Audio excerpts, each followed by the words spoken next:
Hello, Paso. Welcome to Philosophic Dialogues from La Frontera. My name is Kim Diaz, and I'm a philosopher here at EPCC. And my name's Jules Simon, and I'm a professor emeritus from UT El Paso. Today, our guest is Professor Jose Antonio Orozco, who is a writer and educator who focuses on issues of multicultural democracy, Latinx, and Latin American philosophy, as well as radical social movements.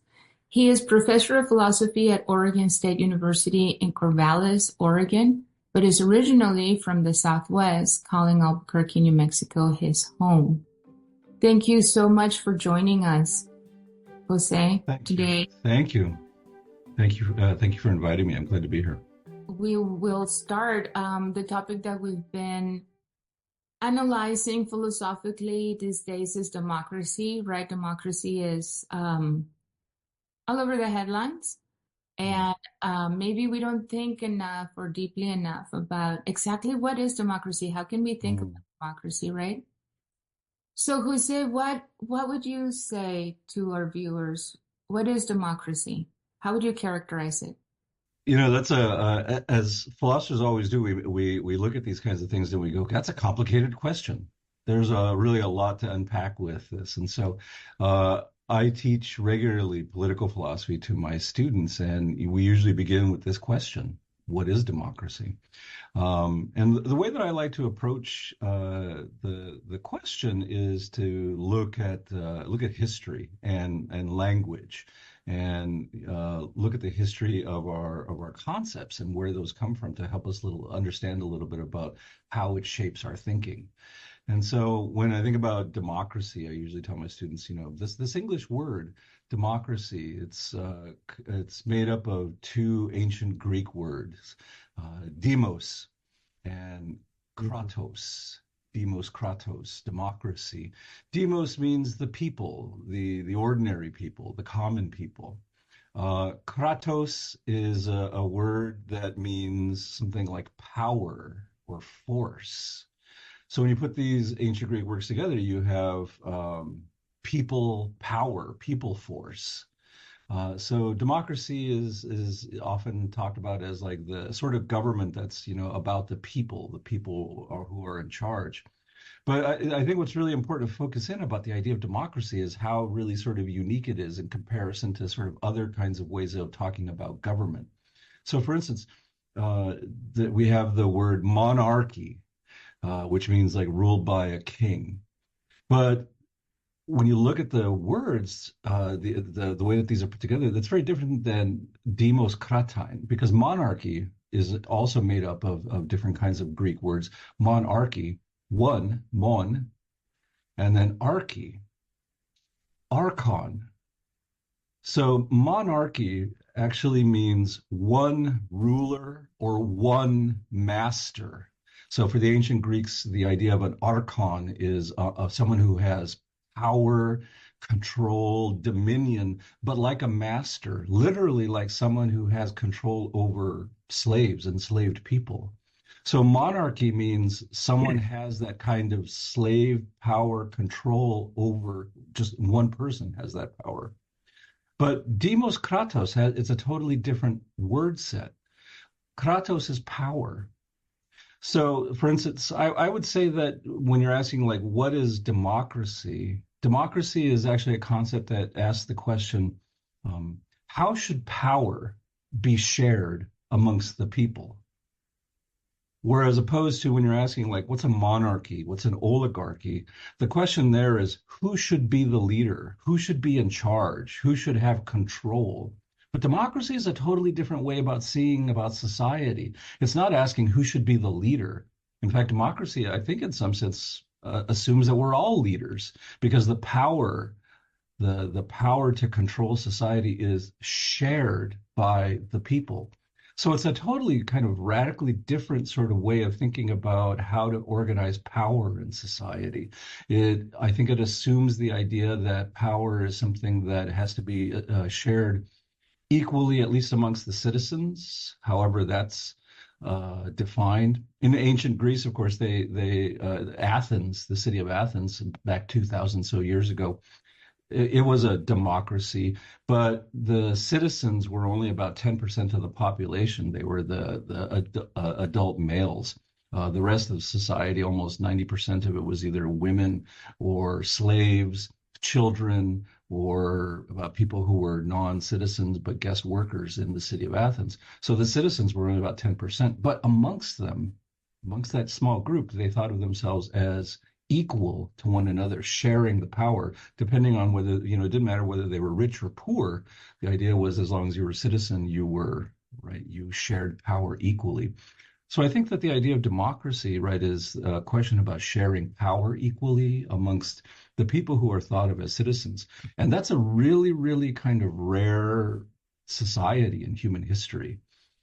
Most of human history, going back, right, 300,000 years or so, have been about monarchy. It's about one ruler or a small group of rulers controlling society. The experiments of democracy are here and there. In ancient Athens, you find experiments going on in Asia, and then also some experiments going on in the Americas with this idea of sharing power equally amongst the people who are considered responsible adults. It's a really rare and very fragile kind of way of thinking about things. But I think that when I talk to my students about this, I explain to them, we live in a society that claims to be a democracy. We have to realize how really fragile and how rare these kinds of societies really are in the story of humanity. So, that leads me to ask, why is it important? What do you think? Because I think now it's in the headlines, right? Democracy, but it seems like it's like the air we breathe, right? Or the water. And so we take it for granted and we don't think about it a whole lot, but you're saying it's actually really fragile. Some things, is it worth learning about? Like, why should we consider thinking about this? Can I just add to that question a little bit? Mm-hmm. To kind of amplify it. You already set up the context really well, Jose, about thinking about democracy. Just the concept of democracy is really interesting. And it seems to be an important thing because this is how we govern, right? Why is it perhaps today really important to think about that and to talk about it, reflect upon what democracy is and why it's important? Yeah, those are good questions. I mean, I think that part of the reason why it's important to talk about today, particularly in the world that we live in, and to sort of look at its history is because we're living at a time in which people are wondering about the value of maintaining democracy. And this is not just in the United States, but globally speaking. There are lots of different studies that have been done within the past, say, 5 to 10 years in which people are questioning the value of democratic societies. Like what's important about this way of organizing power in society? I think I've seen some studies from the Pew Charitable Trust and the Pew Foundation, which had done some global attitude surveys and looking at whether or not people think that democracy or democratic systems of governance are worthwhile. And, overall, majority of places that have democracies in the world think that it's a worthwhile system to keep. But there's growing disenchantment, particularly amongst young people, about whether a democratic system is worthwhile to have if it doesn't produce results, particularly whether it doesn't create a kind of stable economic system where people have jobs, where people are able to take care of themselves and plan ahead into the future. And so the last sort of study I saw asked a question like, would you rather have a democracy or would you rather have an authoritarian system, one person kind of rule that would maybe be more efficient than a democratic system? The survey I saw, and this was probably about 3 years ago, said that overall Americans believe that democracy is good. But at least about 20% of Americans said they would prefer an authoritarian government. So that's, it's still a minority, but that's a significant number of people. If we're talking about 20%, we're talking about several million people in the United States who would rather have an authoritarian, one leader kind of government because they feel that democracy hasn't really been working out for them. And so I think that there's a kind of a need for us to think about, like, well, what is the value of this kind of way of governing ourselves? What's the importance about having elections and so forth?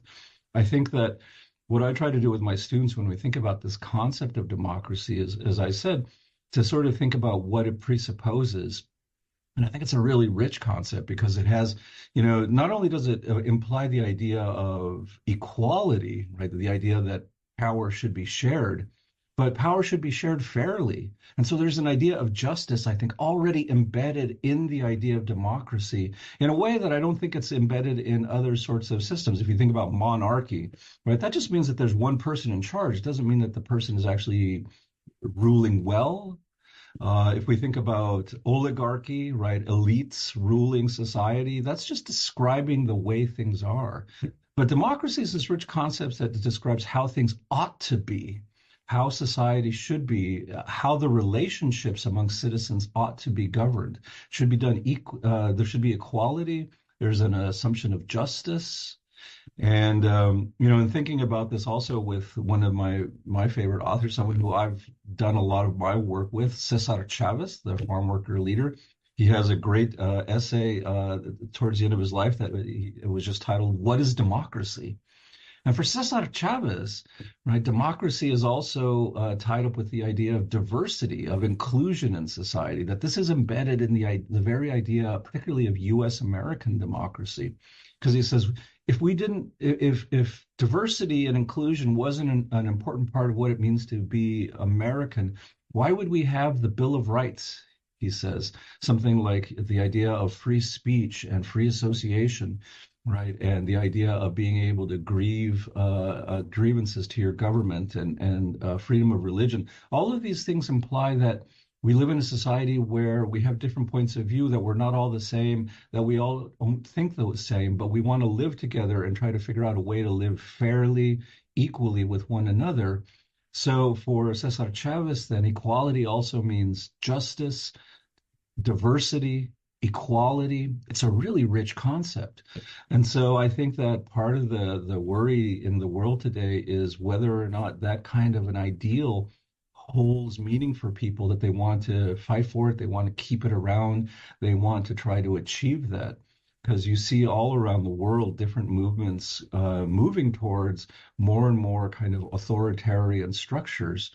And this is particularly true amongst young people. So I think we live in a world in which the promises of democracy don't seem as attractive to many, many young people anymore. And that should indicate that we're facing some real problems that we need to think about, because there's a significant number of people who would be willing to get rid of all of this for something that would be able to allow them to eat and live much better. Yeah. Why is it rare? And then I also have a follow-up question, which is, you also mentioned it's fragile. Why is it fragile? And Jules, go ahead so that we get your question out there. You're bringing up all these really incredibly rich associations. One of those that just struck me really pretty quickly was this distinction you make between power and the rule by one, right? And I like this one philosopher I've worked with for many, many years. Like you work with Cesar Chavez, I work with Hannah Arendt and her political philosophy, right? And she says there's a difference in ruling, how we rule ourselves and each other, and that distinction can come down to the difference between power. That's what, flipped that switch for me. Power and strength. And so our recent election, there was a lot of talk about strength, and there continues to be that kind of, and a lot of the current appointments that are being made to cabinet ministers were based on how much strength they are perceived to have, right? Or the leaders that we've elected. And what came to mind, I connected that to your comments about history and language. And some habits die hard. And sometimes we don't want to give up that perception of strength, right? That if you strong arm something, or you're strong, you get something done. But what Iran had to say about that is that she said, strength is not power. Mm-hmm. Power is something that's shared. And that's the demos part of it, right? So that true exercise of power comes when we share with each other and share our governing, share our resources and things like that. And that's, I'm not sure you can connect any of those comments to the fragility question. But it has to do with these habits that we've developed culturally and institutionally, about wanting to have a strong leader, and that translates then again to things like protection of resources and economic issues and things like that. Right. Anyway, that was more a comment than a question. No, I think both of your comments are related to one another, right? Kim, you were asking about the question of democracy and its rarity or its fragility. Why is that historically? And then this question about our habits, about human habits, Jules, you bring up. I mean, I think that these two things are related. Democracy is hard, right? A democratic society is hard to maintain, partly because it comes with its own norms and habits. When you decide that you want to have power shared this way, things become much more complicated. Democracy is not particularly efficient in terms of means ends thinking, like from getting from one point A to point B to make decisions happen right away.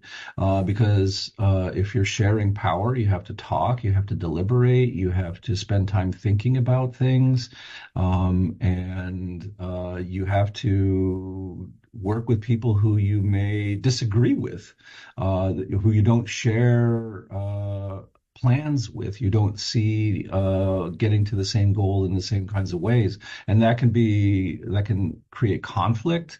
So then you have to determine not only how to compromise, but to diffuse conflicts. And so there's lots of different kinds of democratic skills that need to be built up in order for a democratic society to function. But even when it is function, it's not as efficient as having one person say, for instance, this is how it's going to be, or a small group of people, an oligarchy saying, we 5 people agree that this is how things are going to be. The Zapatistas of Mexico used to talk about, within their communities, which were largely Mayan communities, the Zapatistas social movement started in about 1994 to gain self-governance and self-determination in the state of Chiapas, Mexico. They would talk about the speed of democracy, because they had many, many different sort of small villages and communities, but they would speak with one voice. But it would take a long time for that voice to get around to all of these different villages and to have the arguments that they needed for all of them to agree on one plan to organize their social movement. So they talk about the speed of democracy, which is not fast. So I think that this can seem to many people to be something that is a deficit, a failure. If you can't plan decisively, immediately, that kind of efficiency, I think particularly for Americans who are trained as a habit to think that efficiency is a good thing, democracy, I think, can be very, very frustrating. And I think that it is true that I think democracy implies the idea of developing power in the Arendtian sense, the idea of having power with one another. Power is something that it is, inherently power with. It's a power, it's a capacity that you build by tapping into the skills and the viewpoints of many people together. It's something that a community works on together. That's power. But strength or force, or what Arendt calls violence, is something that's easily deployed, but it typically is deployed when you don't have power. That's the interesting thing I think about Arendt's distinction, is that she says when you see a government having to deploy the National Guard or deploy the police, that's when the government has lost because it doesn't have the ability to convince people to do something, and it must force them to do it. And so power is a different kind of thing. It's a rallying together of people to agree to work together to accomplish common goals with one another that can only be accomplished with one another. That's the hope and the ideal of democracy, but it doesn't come easy. And I think that if you want to have a society that values democracy, you have to expect that kind of inefficiency in a way. I mean, I think what's interesting about the United States is we talk a lot about governmental efficiency these days, but that was never really part of at least some of the founding fathers' vision of the United States. If you read some of the Federalist Papers, for instance, James Madison, one of the authors, the father of the Bill of Rights, talks about the need of having a very sort of complicated government system with many levels of federal, state, local, and then, within each level, there's, the three branches of government, and then amongst the legislature, there's two, like, why so complicated? Like, doesn't that lead to a lot of like inefficiency and doesn't it take time for things to get done? And Madison would say, yes, absolutely. That's exactly the whole point, is you don't want an efficient government, because an inefficient government, in the sense of having all these complicated sites of power, preserves liberty a lot better. It's a lot harder for people with wacky ideas to be able to take over government because there's so many different levers of power everywhere, shared broadly in different kinds of ways. So it would be really hard for like one group to be able to control all of those levels of power. So, the idea of efficiency is not necessarily built into the idea of U.S. American democracy either. I think that's something that they recognize, is that if you want to protect democracy, justice, liberty, then you have to expect that things are not going to be quick, fast, and efficient. If you want that, then you have to have a system that concentrates and centralizes power. Right. And that's much more likely to be found in a monarchy or an authoritarian system where there's less people that you have to talk to when you have to do something together. I'm not sure that we're going to get past the first question here. No, but we're already into that third question, because the next question is, how does democracy play a role in your own kind of work life, your own. But I want to go back to the first one. Go ahead. Yeah, because, okay, so democracy is inefficient, right? Presumably, right? It's inefficient. But I think it's inefficient in the short term, and I do think it's efficient in the long term. Because if we're looking at efficient, and so, it's like utilitarianism, right? You can have act and rule utilitarians, right? And so I do think that maybe in the short run, it may not be efficient, but it is efficient in the long term. And this is what I mean by that. So it seems like people who want to make things efficient now want to bypass the process of deliberation, right? Or the process, because how can you get all these different interest groups to see where everybody's coming from, right? That takes time. But when there is this deliberation, then we see where other people are coming from, right? And also there's a sense of, I disagree with you, but you're still a member of my community, right? And we want to live together, and we want our kids to have a good world when we, that affects them, right? Where they can live and thrive, just like we have. So it takes time, but in the long run, it's more efficient also because conflict is not necessarily a bad thing. This dissent, right? That other, obviously I would prefer that everybody agree with me, but in a way, no, because I'm fallible. I make mistakes.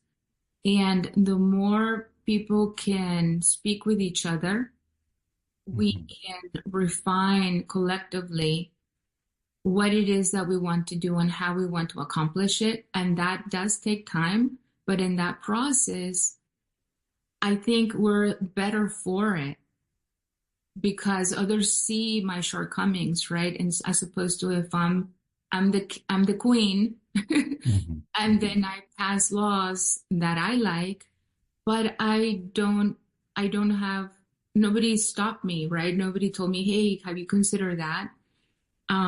And so I think in the long run, democracy is actually more efficient. I just wanted to say that. I don't know. What do you guys think? Well, I like your whole approach. I would the long-term consequences. I mean, part of what's going on now is we've changed a lot of the major ways that we communicate with each other.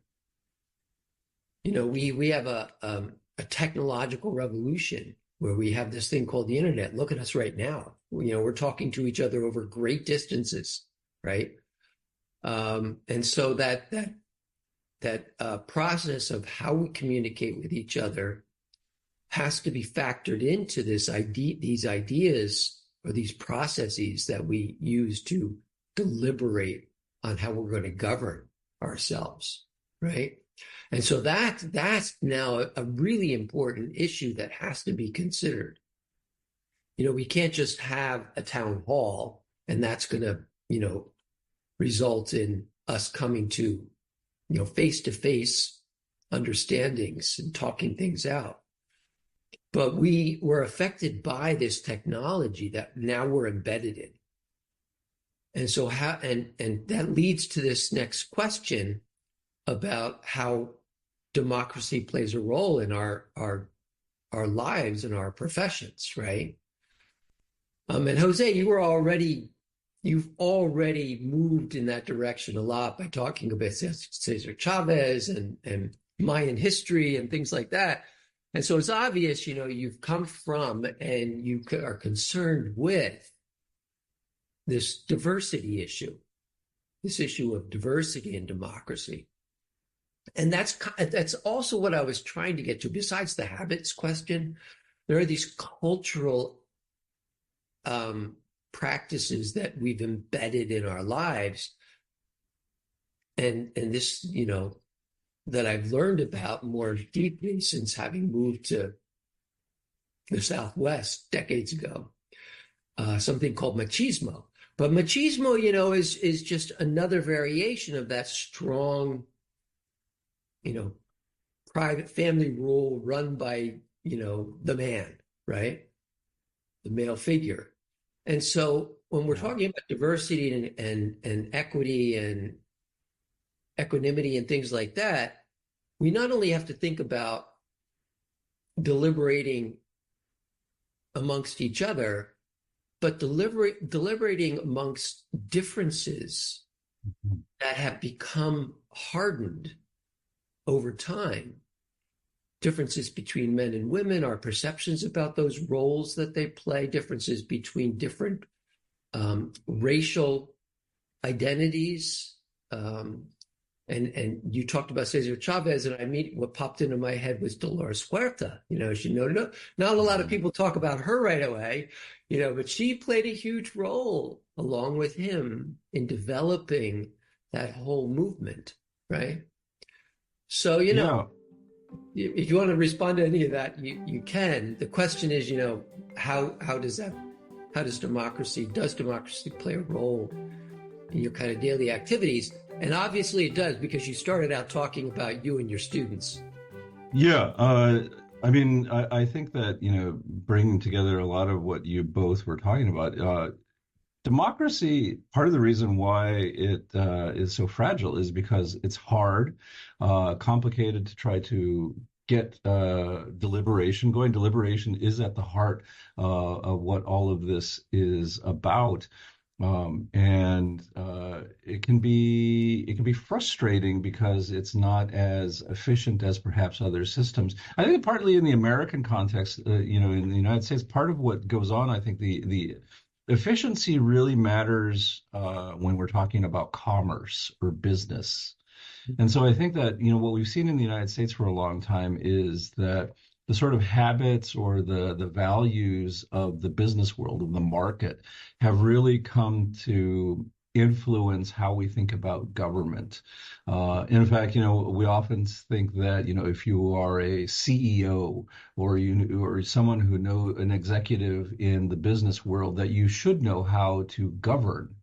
And for instance, the ancient Greeks, folks like Aristotle and people like that who were thinking about democracy would have found that idea ludicrous, right? The idea that a business leader knows how to be a politician, because the two worlds were totally different. The value systems, the habits of what it takes to be a good business leader are not the same as it means to be a good politician. To be a politician, a leader in politics, in a polis, in a democratic society, are about thinking together, reasoning together, building power together, and talking together, reasoning.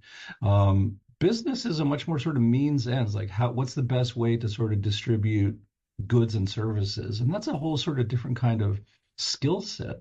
So, but in the United States, we sort of think that they have to overlap in some way, and so when government doesn't produce results quickly and efficiently, we think something's broken. When in fact, I think it's really just not being able to see that historically, at least, democracy has never really, the values have never really sort of overlapped neatly in this kind of way. And so I think that we have to figure out, like, how is it that we can, in the United States at least, how do we get people to work together, think together, who may have very, very sort of different kinds of ways of life together? And this has always been a challenge for democratic societies. I'm thinking, like, so one example, a couple of examples I think that I often talk with my students is that right after the French Revolution, in 1790, right? Inspired in part by what happened in the United States, the French decided, oh, we want to overthrow our monarch and have a kind of a government like the Americans are doing, 1776. The French decide, okay, let's try to do this, and they have this, big document, the rights of man and citizen, and they overthrow. They're building a republic and all this, and very quickly, some of the women. French feminists are saying, "Oh, this, love these values, liberty, equality. We need to organize society around this. Does this include us?" And the French revolutionaries were very clear. They said, "Well, one of them actually said, right, sort of the cliche thing, yeah, once we overthrow the king and we get everything set up, women, fight with us, but once that's over, you get to go back to the kitchen, which is your rightful place." And several, in my classes, I have some of my students read some of these French feminists from this time period who said, no, you don't understand. If we truly believe in the values of democracy, liberty, and equality, we have to then attack habits and cultural systems like patriarchy, right? Patriarchy, again, one of those words, petros, archos, rule of the fathers, right? Yeah. Fathers having master power in society. And some of the French feminists are like, look, that is incompatible with this idea of democracy. You can't have patriarchy and democracy at the same time. You need to fight this. When in our everyday lives, you cannot have men controlling women in the family, right? There's one French feminist I love who said that the best thing that we can do is to rearrange marriage to allow for things like divorce, child support, alimony. She believed that these changes to society and everyday life would change people's habits and abilities so that they would become more democratic, right? These habits would change. Men wouldn't be able to just go around impregnating all these women and leaving the children, which was very common, right, amongst sort of noble sets in 18th century France. She thought, let's change marriage. This is more compatible with the values of democracy, liberty, and equality. Frederick Douglass in the United States, right, often said, look, democracy is a great thing. I love the stuff that talked about, the founding fathers talk about in the Declaration of Independence and the Constitution, but you can't have democracy be compatible with something like white supremacy. These are incompatible sorts of ideas. And so it's hypocritical of the United States to live in a world in which both of these value systems are in place at the same time. You either have democracy or you have rule by white supremacy. They can't be compatible with one another. We have to recognize that. And so I think very frequently, right, we've seen that there are great social reformers who talk about the need of looking at our everyday practices, looking how we live in an ordinary way in our communities and asking, is this compatible with the greater ideal that we also say that we have, which is of democracy, of justice, of equality, of inclusivity? And pointing out that sometimes our walk doesn't meet the talk. And that's an important kind of social critique to make. You see that all through the Black freedom struggle in the United States. Is this working in my daily life? Is important always for a democratic society. Because if you can find pockets where democracy is not working, you have to ask yourself, why can't we have democracy here? Like most Americans don't have democracy in their workplace. This is one place in which most people go to and you have an archon, you have a boss who literally does have the power in a lot of cases of life and death over you. For some people, without their job, they can't feed themselves, their families, and they have no health care. So that's a matter of life and death for many people. And that can sometimes be up to the decisions of one person, or maybe a small team of managers, or some faceless kind of person way off in HR, right? We often realize that, yeah, we live in a democratic society, but we're subject to so much power that's not democratic. And so many really, social, cultural reformers have often pointed out that discrepancy is often a big problem and can undermine the bigger sort of structure of society. So I think we need to be attentive to that. The other thing I would say that, your comments raised to me is that part of what our sort of crisis period is here in the United States is that we don't like each other as Americans. There's a lot of animosity, a lot of polarization, and it's not just a kind of a meme or a talking point. People have been noticing polarization in the United States ongoing for more than 30 years. And there's various studies looking at how political positions have hardened. People have started to see people in their communities not as you said, Kim, people who we live with, work with, have to share lives with, but more and more as enemies that live amongst us, that they are direct threats to us. And these kinds of attitudes have been building for decades now in the United States, and it infects almost all sorts of issues in the United States. There's all these studies that show things like our everyday habits, like what television shows do you wear? If you can find out if a person tends to skew conservative or liberal, you can predict what shows they're going to watch, what clothes they're going to wear, what books they're going to read, all these sorts of things, because it's become such a regularized habit to see in these grooves of these political identities. And that's really dangerous for a democratic society because it makes deliberation much less fruitful, and it diminishes the commitment to things like inclusivity and justice. Because if you think that there's a bunch of enemies in your community, you're much more likely to seek to punish them or to eradicate them. And my sense is that I think that there's a lot of people in the United States who, when they make their political decisions, when they go to the voting box, are voting to put people in power who they think are going to punish the people that they think are dangerous. So there's a big retributive streak, I think, in American politics right now that's really, really dangerous and could probably explain a lot about why we have the leadership that we do. There's an element of fear. There's an element of efficiency. There's a tightening up, right? Clenching my pearls, right? As opposed to, it seems democracy is more confident. There is, I'm confident in my own voice, and I'm confident in disagreeing with you, and you disagreeing with me. And there's more confidence in us being able to talk with each other and move forward and being better because of our disagreement, as opposed to if they disagree with me, they're wrong. I think, again, I think that disagreement is not necessarily a bad thing, because it tells me how I can rethink about my idea or my position, so that it makes sense it makes me better, right? As opposed to diminish me.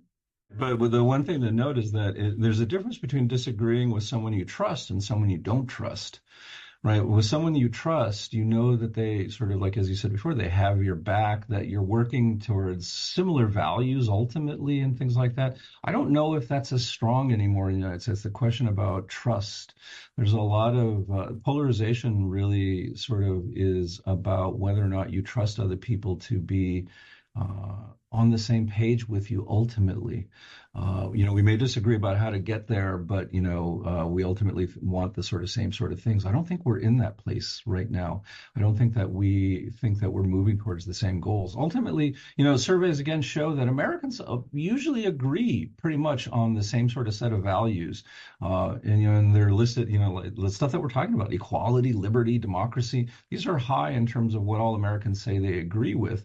But for some reason, we have come to believe that there are, like the people on the other side, that they're not just people that we have, disagreements about how to get to the same place. Studies show that people think these people really are an existential threat to my well-being and the well-being of my family. They want to hurt me. They want to damage me. And the language becomes really scapegoaty. Right, the discussion about like all the people that are here that want to hurt us, destroy us, do things to our families, that kind of language, and the more that ramps up, allows the building up of institutional cruelty, right? The way in which kinds of harms to dignity can be normalized, where you start to just say those kinds of people just aren't good people. Those kinds of people want to hurt us. Those kinds of people want to hurt our kids. The more that kind of language gets normalized, gets regularized in our everyday life, the more likely it is for government to be able to use force to be able to regulate the lives of those people that we find to be our enemies, or to hurt them, or to punish them, or to incarcerate them. And that's a dangerous path to go on. And that's a path that we in the United States, at least, have been going on for more than 30 years now. And so all the more important for dialogue, right? I think all the more important for dialogue between fronteras, right? Between borders. I'm an optimist, and I think that we all make mistakes. And so hopefully we'll be able to catch ourselves in those mistakes sooner rather than later. So that we can, recalibrate and continue to learn from each other instead of trying to shut the other person down, because that is ultimately detrimental to whoever believes that they have the right answer. Jose, you brought up it was almost like in passing, but it's on the one hand, we have at the heart of democracy is deliberation, but the kind of specter of the alternative is this autocratic, authoritarian, patriarchal rule that can lead to institutional cruelty. That comment, that phrase just kind of struck me, because I began my career in philosophy studying the Holocaust and genocide and things like that, right? So that that was it's kind of embedded and burned into my neurotransmitters, and that's the kind of the the dangers, the imminent dangers of the polarization you've been talking about. You demonize the other, and then it leads to this violence that is just, well, to me and for many of us, it's just unacceptable. And historically, we have patterns that we can study, and we know that these things happen. It's not a fantasy. We have evidence that these ways of thinking and these habits that we develop that we get tied to can lead to these really atrocious problems. Yeah. So I think that, democracy is an experiment, sure. I mean, we can talk about that. But the practice of democracy, at least from how we've been using it, when it works better than it doesn't work, when it's working all right, avoids those kinds of institutionalized practices where we get conditioned and determined to think and act in ways that are inhumane, basically. Yeah. That dehumanize. Yeah. Yeah, I mean, I think the phrase institutional cruelty comes from one of my again intellectual heroes who studied the Holocaust. Philip Haley is the I thought you got that Jose. I teach him too. Yeah, really someone who I come to admire a lot, and his work is really about like how did certain kinds of patterns of thought get sort of stuck in everyday people's lives. Everyone's always asking like, how did they how did so many millions of people come to not care about what the Nazi government was doing, even if they didn't support it, they allowed it to happen, or they didn't know about it, or like how did this happen?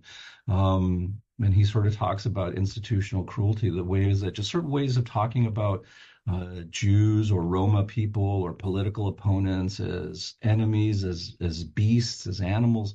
It became just a kind of a regular pattern, so that it was easy then to use violence to corral these people into death camps.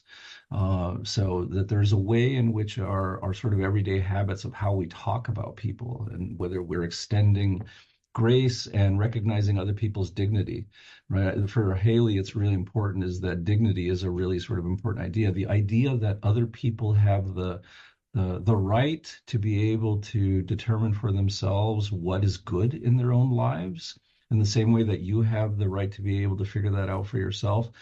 Haley thinks that's dignity.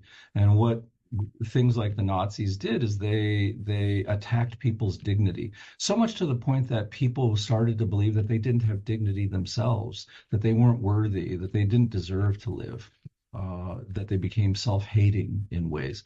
And so when you start to attack people's dignity, Haley says, that's when institutional cruelty is present. And I think that that kind of talk has become much more common in the United States, coming from political circles, that way of talking about people in a cruel kind of way, focusing on immigrants or LGBT folks, particularly trans people. I think that these kinds of ways of talking about how they are dangers that we need to watch out for them, or we need to make sure that they're not doing this, that watching, that surveillance leads to then starting to attack dignity. And we have to be careful about that. And I think that part of this all is this kind of idea of how do we then secure the kinds of places where on an everyday level we can sort of talk with one another. The last sort of person I'll bring up in this is someone that I know Kim really admires, is John McDermott. I've been reading a lot of his work recently, and toward the end of his life, when he was writing, he was really taken with the idea of authoritarian tendencies in the United States. Like he thought that authoritarianism, or what he called fascism, he didn't think that this was just only in the United States, but as a tendency he found in many human communities. But he was worried that we were more and more in the United States moving toward a society that was okay with allowing these tendencies to flourish. He noted, right, for instance, in one essay, He says, we just don't seem to like each other very much. Not only do we not like each other very much, we don't know each other very much. We don't really tend to hang out and see people who are different than us. And this goes back to the question, Jules, that you asked about technology, right? We live in technological silos where we don't get a lot of sort of conflicting points of view with people who are much different from us. So we don't like each other. We don't know each other very much. And then he said, we're also just awash in the tools of violence. There's weapons everywhere, he says, and that's just become normalized, right? And in fact, the problems, many people say that the solution to the problem of violence is just to have more weapons out there. So he says all of these kinds of things together lead to a really, really kind of dangerous place where the alternative, he says, is something that he finds in the work that he loved of U.S. American philosophy, folks like John Dewey, William James, Josiah Royce, the ideal of a community of folks who are committed to living together in justice, in inclusivity, recognizing that it's not easy.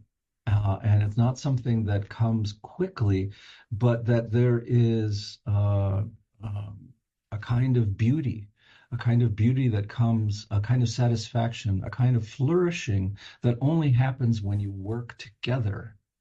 Yes, you can accomplish things quickly. You can gain a lot of power by yourself by stomping on other people. But the kind of ultimate fulfillment, maybe this is the sort of long-term thinking that you mentioned about democracy, the long-term human fulfillment comes when you live in a society where people are taking care of each other, commit resources to care of one another, that happiness level goes much higher, that fulfillment level goes much higher. I think it's really telling, right? I saw just this weekend, right? There's that one group that does the Human Happiness Index. And if you look at the top countries, I think the top 5 countries who are rated as the happiest people in the world, most of them are Scandinavian countries. I think Finland is number 1. And yes, they have high taxes, but they recognize that, there's a lot of child care, elder care, basic sort of subsistence, right, that allows them to be able to then go out and have community with one another in various kinds of ways. And so a lot of that kind of foundation, I feel, is falling apart in the United States, and we're not resourcing the kinds of ways in which that help us to be able to spend more time with each other, and particularly people who are not like us, and to feel comfortable doing that. That's sort of the work I think that John McDermott was sort of hoping that we would move to, and was really had some hesitancy about where his home in Texas was going in the early 2000s. And I think he would probably say that his prophecies were coming more and more true around the world.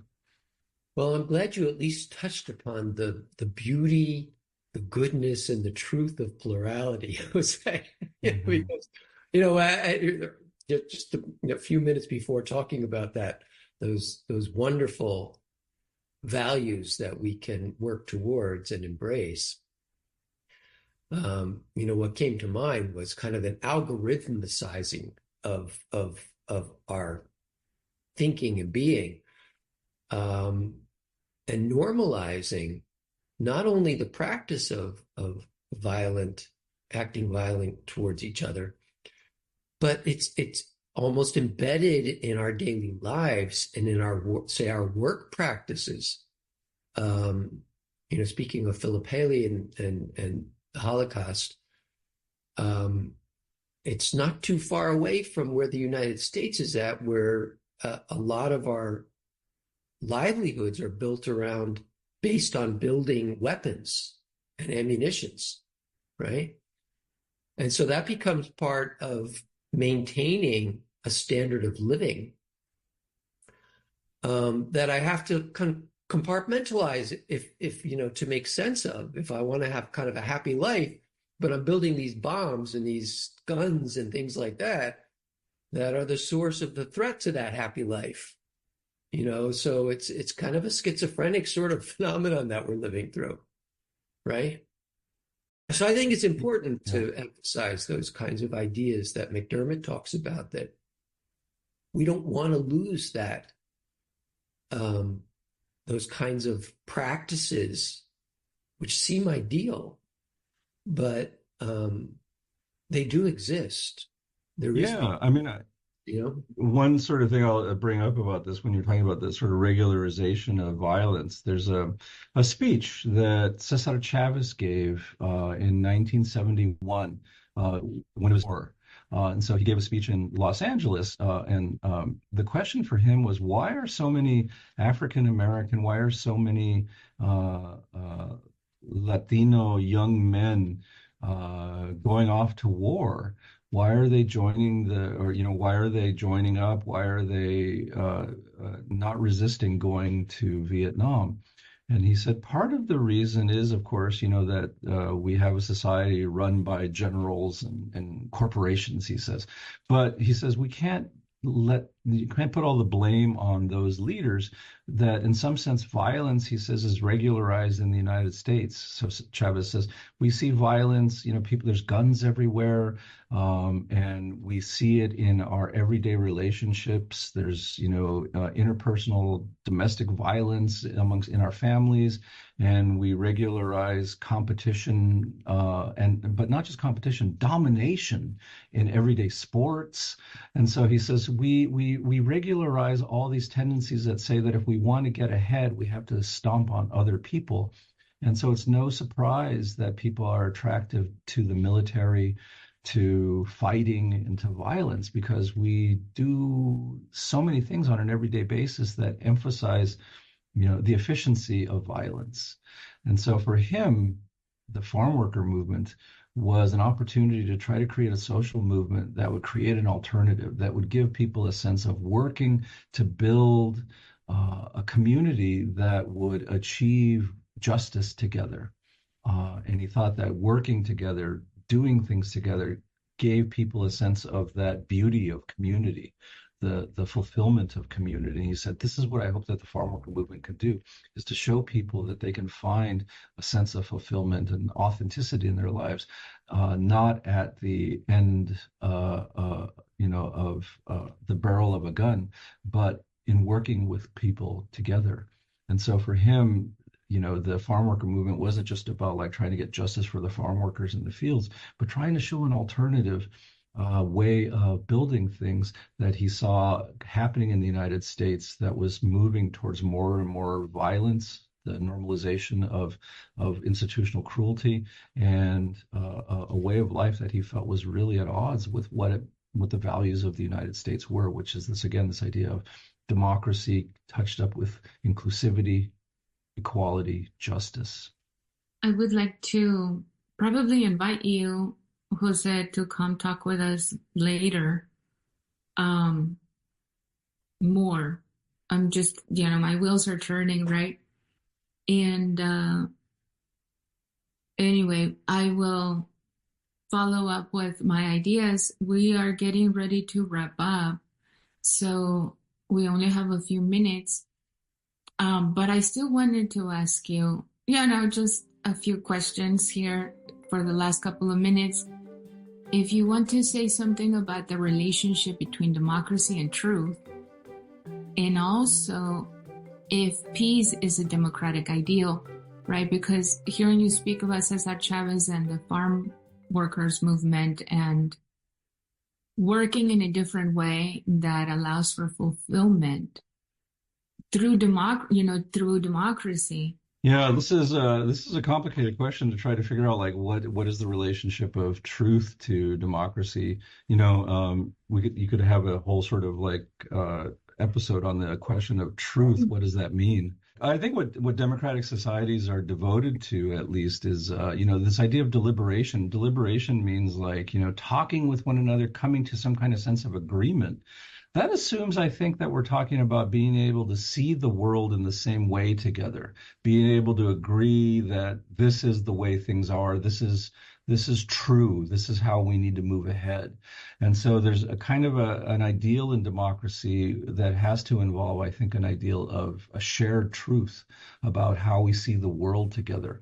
And that means that we need access to information, so that we can make decisions together, that we have education that allows people to think with one another, and think critically with one another, be able to evaluate evidence, all these kinds of things that philosophers love. But I think that, it's true that in order to have, good deliberation, which will have good democratic results, you need people that are able to think together and not just sort of be able to announce their preferences. Like, I want A versus B. You should be able to say, I want A for these reasons. I want B for these reasons. My students often find this to be very, very frustrating. When I ask them, well, explain why this is better. I don't know. I just like it. Yeah, but why? That's a hard barrier to overcome, I think. And a lot of people don't ever move beyond just wanting A versus B without being able to understand why or to think how or what the implications are about that. So thinking about those kinds of issues about truth and education are really important, I think, for the maintenance of a democratic society. So the norms of compromise and negotiation, I think, assume that you can have shared truth with one another and shared publicity. And after all, right, if the idea of democracy is that the people should be able to somehow affect, if you have a representative democracy, you have to be able to have a place in which people can talk about what they want and what their desires are, what their fears are, so that elected leaders can hear this in the public sphere, right? Public opinion. So that idea of truth and publicity, information, education, all of that, I think, is tied up, again, another association with the idea of democracy is you can't make it work unless you have those things in place. The question about peace is really, that's also a complicated question. There's this whole sort of tradition in philosophy called the, democratic peace theory. This all goes all the way, I think, to Kant. I think Kant was one of the Immanuel Kant, the German philosopher, but I think even like Thomas Paine, the American founding father, had these ideas that somehow democratic societies are less likely to go to war. And so they're more peaceful because they are societies that are used to working, on negotiation and compromise and these kinds of things. So you're less likely to see them go to war. There's some evidence for that, historically speaking, right? But it's not always the case. What you see, particularly in modern history, is not democratic societies going to war with each other, but democratic societies going to war with non-democratic societies, or societies that are more sort of authoritarian or single rule. And so that's actually quite common. Right. So whereas democracies fighting each other, the evidence seems to be that they don't fight each other very often. Not all societies are democratic in the world. And it seems that democratic societies really tend to go after those societies. They don't tend to be initiators of violence, but they do engage in warfare quite a bit. And so I think that there does seem to be some evidence to the idea that peace is a result of democracy. But that's not to say that democratic societies are, on a whole, more peaceful.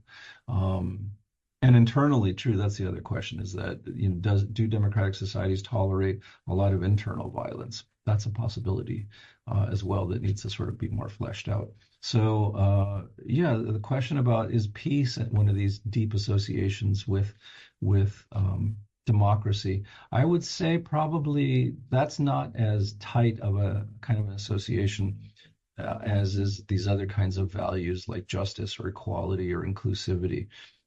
Peace is a goal, but democratic societies often find it hard to do that, especially with societies that they consider not to be their equals. The connection with truth and peace is an important one. And part of it has to do with this kind of theme that, Jose, you've been touching on throughout, which is the messiness of deliberation, right? And we philosophers, all three of us are philosophers, right? And we think about truth a lot. So it's it's in our bag of tools, right?